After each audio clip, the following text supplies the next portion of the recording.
میں آپ کو اپنے گھر کی بات بتا دوں. میرے گھر میں آپ 4 دن کے مہمان بن کر کے آئے ہیں.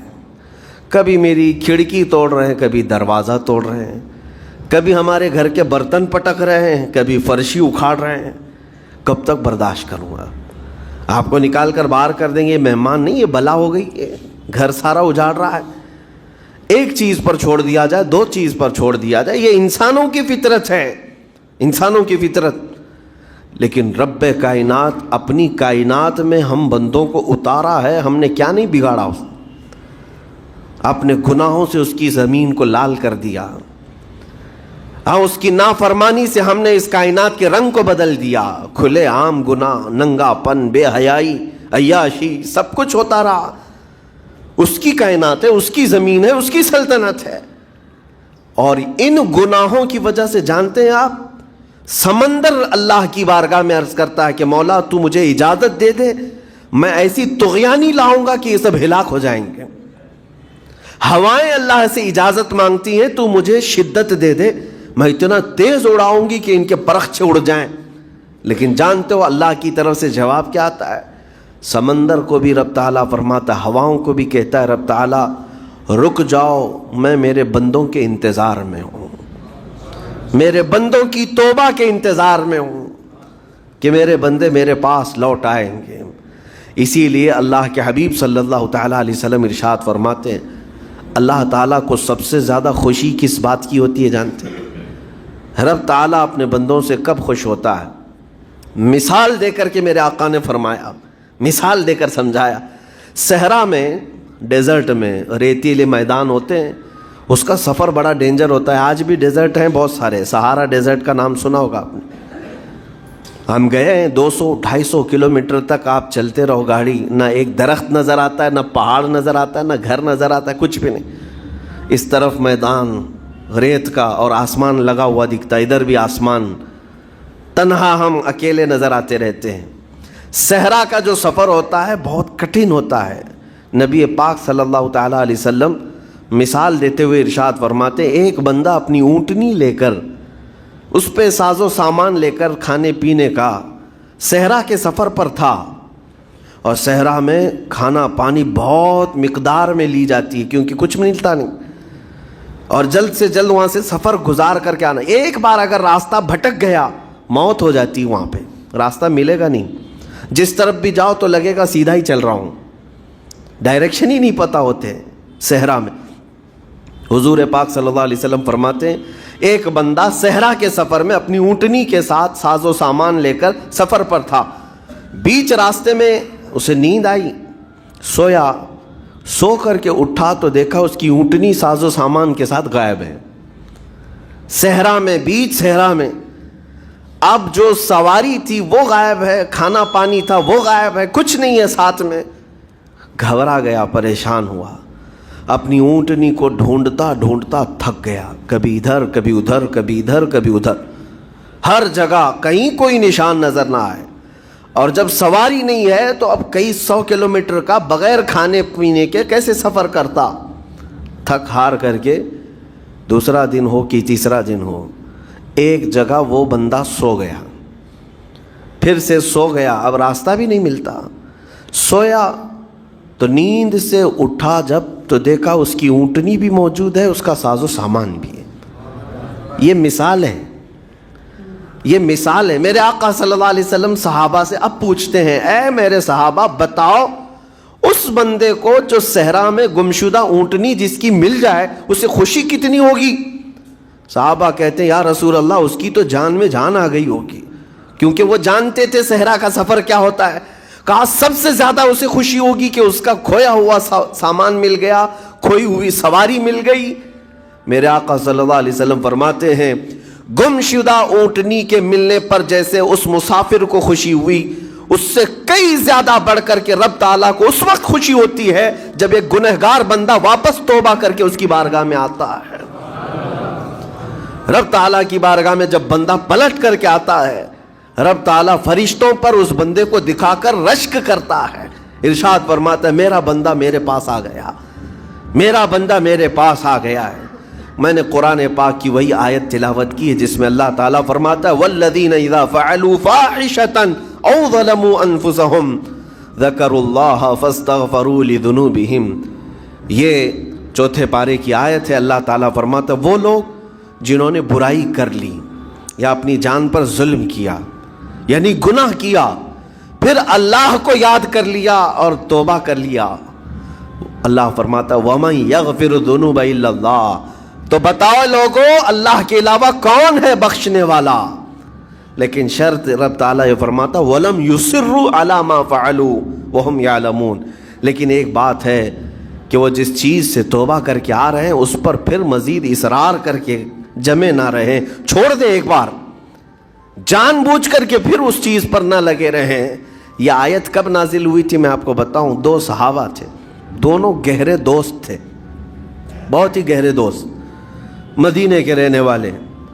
اس میں سے ایک صحابی تجارت کے لیے جا رہے تھے اور ان کے گھر بار میں ان کی بیوی تھی بس اور کچھ نہیں، تو اپنے دوست سے کہا کہ میں جا رہا ہوں، مجھے آنے میں تاخیر ہو سکتی ہے، میرے گھر پر اگر کبھی سودا سلف لانے کی ضرورت پیش آئی تو میری بیوی کو یہ پہنچا دینا ساز و سامان۔ یہ کہہ کر کے وہ تجارت پہ چلے گئے۔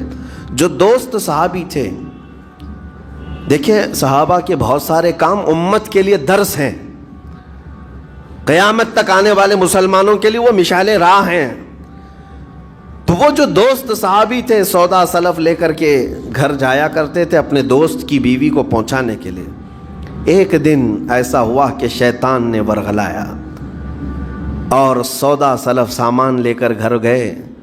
ان کی خاتون باہر آئی دوست کی، انہوں نے اس خاتون کا صرف ہاتھ پکڑ لیا اور وہ عورت چونکہ مدینے کی رہنے والی صحابیہ ہیں، اپنا ہاتھ تو چھڑا لیا لیکن وہ چیخ مار کر رونے لگی کہ جس پر میرے شوہر نے سب سے زیادہ اعتماد کیا، تم تو جگری دوست بھائی کی طرح تھے، ہاتھ کیسے بڑھا دیا؟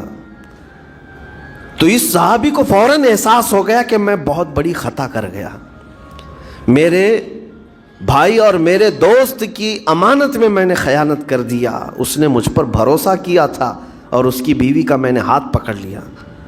بس اتنی سی بات تھی، وہ خاتون بھی رونے لگ گئی کہ میرے ساتھ کیا ہوا، یہ صحابی بھی رونے لگ گئے، احساس فوراً ہو گیا کہ میں نے غلط کیا ہے، سودا سلف لانے کے وقت مجھ سے غلطی ہو گئی، خطا ہو گئی۔ اب اس خطا کی وجہ سے وہ کرتے کیا، ان کو تو ڈر یہ تھا کہ میں اپنے دوست کو منہ دکھانے کے بھی قابل نہیں اور نہ ہی میں یہ چیز کسی کے سامنے ذکر کر سکتا ہوں، کیا کروں؟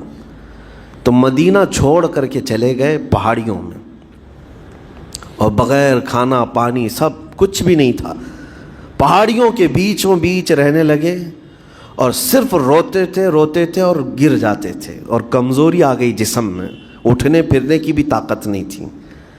اب وہ دوست ان کے صحابی تجارت سے واپس آئے، گھر میں آتے ہی ان کی خاتون نے بتا دیا کیا معاملہ پیش آیا۔ وہ بہت جلال میں آئے اور کہا کہ میرا دل ٹوٹ گیا، آج میری کمر ٹوٹ گئی، جس کے ساتھ ہم نے پوری زندگی بتائی آج اس نے میری عورت کے ساتھ ایسا کیسے کیا؟ بہرحال انسان ہے، خطا ہوتی ہے، انسان ہے، بھولنا اور خطا کرنا اس کی عادت ہے۔ اب ان کو دل میں تو بہت تکلیف ہوئی، کروں کیا؟ لیکن وہ صحابی تھے، انہوں نے کہا یہ معاملہ سیدھے حضور پاک کی بارگاہ میں رکھتا ہوں، کہا کہ میں سزا دوں گا یا پھر جو ہے ان کے لیے جو قرار واقعی چیز ہوگی وہ دلا کر رہوں گا۔ بارگاہ مصطفیٰ صلی اللہ تعالیٰ علیہ وسلم میں تشریف لائے، عرض کیا کہ آقا ایسا ایسا ہو گیا، میرے معتمد ساتھی نے میرے گھر میں ایسا معاملہ کر دیا۔ نبی پاک صلی اللہ تعالیٰ علیہ وسلم غمگین ہو گئے کہ ان دونوں کے درمیان ایسا کیسے ہو گیا۔ پھر تھوڑی دیر کے بعد رحمت عالم صلی اللہ علیہ وسلم جو غیب داں نبی ہیں، ہر چیز کو جانتے بلکہ اپنے امتیوں کے احوال سے باخبر رسول ہیں، نبی پاک صلی اللہ تعالیٰ علیہ وسلم اپنے اس غریب صحابی کے حالات معلوم کیے، پتہ چلا کہ وہ تو گھر بھی چھوڑ دیا، مدینے بھی چھوڑ دیا، پہاڑیوں میں جا کر کے پناہ لے کر کے اکیلا تنہا رہ رہا ہے۔ اللہ کے نبی صلی اللہ تعالیٰ علیہ وسلم اپنے اس غریب امتی صحابی کے حالات معلوم کرنے کے بعد اللہ کریم کی بارگاہ میں عرض کرتے ہیں کہ مولا تو فیصلہ سنا دے۔ اللہ تعالیٰ نے آیت نازل فرمائی، جو آیت میں نے آج آپ کے سامنے تلاوت کیا۔ اللہ تعالیٰ فرماتا ہے والذین اذا فعلوا فاحشۃ او ظلموا انفسهم، جن لوگوں نے گناہ کر لیا یا اپنی جان پر ظلم کیا ہے، پھر ذکر اللہ فاستغفروا لذنوبہم، اللہ کو پھر جلدی یاد کر لیا اور توبہ کر لیا، رب تعالیٰ فرماتا ومن یغفر الذنوب الا اللہ، محبوب بتاؤ اللہ کے سوا کون ہے گناہوں کی بخشش کرنے والا؟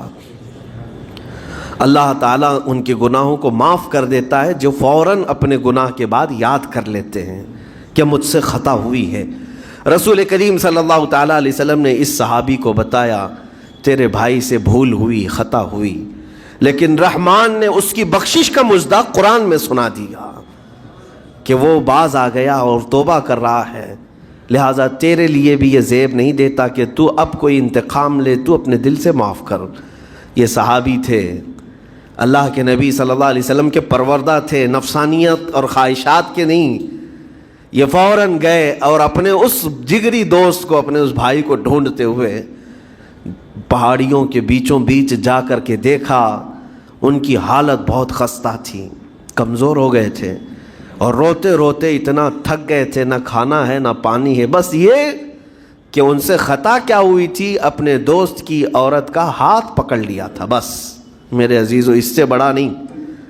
ہاتھ پکڑنے پر ان کو اس قدر احساس تھا کہ مدینہ چھوڑ دیے، لوگ یہاں پورے کے پورے گناہ میں ڈوب جاتے ہیں، زنا میں ڈوبتے ہیں، انہیں احساس تک نہیں۔ یہ صحابی گئے اور جیسے ہی یہ گئے تو وہ ہوش میں آئے اور رونے لگے کہ میرا بھائی آ گیا اور اب شاید یہ انتقام لے گا، بدلہ لے گا، مجھے مار ڈالے گا، کیونکہ میں نے اس کا اعتماد توڑا، اس کا بھروسہ ختم کیا۔ لیکن یہ صحابی گئے اور ان کا ہاتھ پکڑا اور اپنے سینے سے لگایا، کہا کہ تو بھی ابن آدم ہے، میں بھی ابن آدم ہوں، انسان ہے، خطا ہو گئی، لیکن بشارت ہے تجھے کہ اللہ نے قرآن میں محبوب کی بارگاہ میں آیت اتاری، تیری بخشش کا پروانہ اتار دیا۔ وہ اس قدر خوش ہوئے کہ اس صحابی کو تھام لیا اور کہا میں تو مایوس ہو کر پورے گھر بار سب چھوڑ کر کے آیا تھا، لیکن میرا رحمان خدا بندوں کو کبھی چھوڑتا نہیں، کبھی اکیلا ہونے نہیں دیتا، وہ مایوس نہیں کرتا۔ میرے عزیزو، آج ہمارے پاس وقت ہے، جب ٹھوکر کھائیں تو فوراً احساس ہو جائے، جب غلطی ہو جائے، غلطیاں کس سے نہیں ہوتی، گناہ سب سے ہوتے ہیں، اور اسی لیے میرے آقا صلی اللہ علیہ وسلم ارشاد فرماتے ان بنی آدم خطاؤون وخیر الخطائین التوابون، آدم کی ساری اولاد خطا کرتی ہے، یعنی آدمی سب خطا کرتے ہیں، لیکن بہترین خطا کرنے والا وہ ہے جو خطا کرتے ہی توبہ کر لیتا ہے، توبہ کر لیتا ہے۔